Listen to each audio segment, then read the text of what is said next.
ഒരു മിനിറ്റ് ഓഹരി ന്യൂസിലേക്ക് സ്വാഗതം. 26,000 പോയിന്റിലേക്ക് നിഫ്റ്റി വീണ്ടും കയറിയിരിക്കുന്നു. രണ്ടാമത് ടാറ്റ പുതിയ വീണ്ടും സിയാറ ഇറക്കാൻ പ്ലാനുണ്ട്.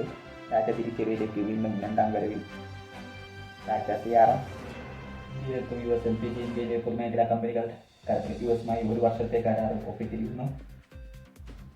US-മായുള്ള ആദ്യ കരാറാണ്. തിരുവ കരാറിൽ പല പ്രശ്നങ്ങളുണ്ടായിരിക്കുമ്പോഴും ഇത് ഇങ്ങനെ ഒരു കരാർ ആദ്യമായിട്ടാണ്. മാസിക ഇറക്കുമതിയുടെ 10% വരെ ഇറക്കാനാണ് പ്ലാനിരിക്കുന്നത്. ട്രംപ് വീണ്ടും ഭീഷണിപ്പെടുത്തിയിരിക്കുന്നു. എന്താണെന്ന് വെച്ചാൽ ട്രംപ് റഷ്യയുമായി ബന്ധമുള്ള രാജ്യങ്ങളെ നല്ല വില കൊടുക്കേണ്ടി വരുമെന്ന് ട്രംപ് പറഞ്ഞിരിക്കുന്നു.